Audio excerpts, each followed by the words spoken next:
لا الہ الا اللہ پڑھ لا الہ الا اللہ۔ اس لیے یہ بات تو غلط ہے کہ شب برات کی کوئی فضیلت نہیں، کوئی اہمیت نہیں، یہ بات تو درست نہیں ہے۔ البتہ لوگوں نے اس کے اندر کچھ اپنی طرف سے چیزوں کا اضافہ کر دیا۔ حقیقت تو صرف اتنی تھی کہ اس رات میں چونکہ اللہ تبارک و تعالی کی خصوصی رحمتیں متوجہ ہوتی ہیں، لہذا بندہ ان میں اللہ تعالیٰ کی طرف زیادہ سے زیادہ رجوع کرے، نفلیں پڑھے، تلاوت کرے، ذکر کرے، تسبیحات کرے،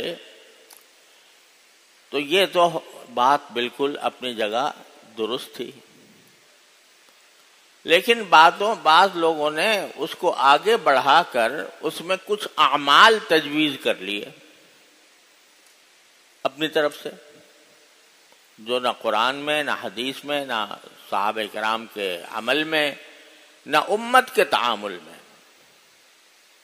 ایسی چیزیں اپنی طرف سے بڑھا لی۔ مثلا ایک زمانے میں پہلے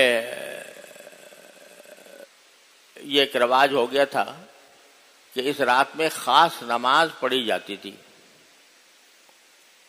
اس کا خاص طریقہ تھا، اس کی خاص رکعتیں تھیں، اور یہ کہا جاتا تھا کہ بھئی اس قسم کی نماز پڑھنی چاہیے شب برات کے اندر۔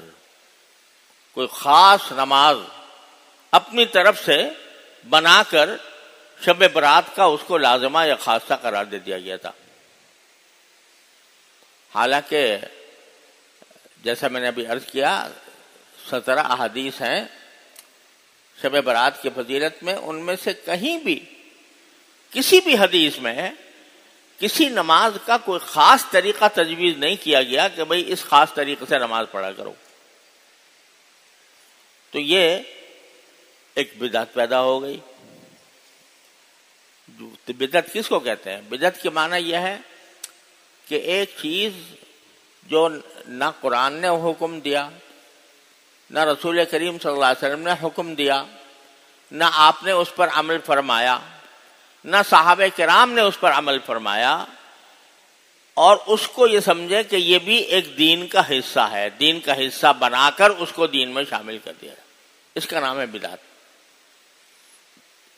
تو یہ جو خاص طرح کی نماز بنائی گئی یہ من گھڑت تھی، خود اپنی طرف سے بنا لی گئی تھی، اس کا کوئی ثبوت نہیں تھا۔ اور نماز بھی کہ جو نماز جو باعث اجر و فضیلت ہوتی ہے وہ ہے جو عام قاعدوں اور اصولوں کے مطابق ہو، کہ بھئی اس میں مثلا 4 رکعتیں ہوتی ہیں تو 2 رکعتوں کے بعد بیچ میں بیٹھا جائے، پھر تیسری رکعت اور چوتھی رکعت بعد میں ادا کی جائے۔ رات کی نماز میں رسول کریم صلی اللہ علیہ وسلم سے جو زیادہ واضح طور پر بات منقول ہے وہ یہ کہ 2 رکعتیں کر کے پڑھی جائیں۔ کوئی 4 پڑھ لے تو کوئی حرج بھی نہیں ہے، ناجائز بھی نہیں ہے، لیکن سنت یہ ہے کہ 2 رکعتیں کر کے پڑھے۔ اب اس نماز میں ایک لمبا سلسلہ قائم کر دیا گیا تھا، اور اس میں خاص صورتیں متعین کر دی گئی تھیں کہ بھئی فلاں رکعت میں یہ صورت پڑھو، فلاں رکعت میں یہ صورت پڑھو، وغیرہ وغیرہ۔ تو یہ سب اپنی طرف سے دین میں اضافہ کر دیا گیا، اسی کا نام بدعت ہے۔ تو ایک تو یہ بالکل لغو بات ہے اور اس کا کوئی ثبوت نہیں ہے۔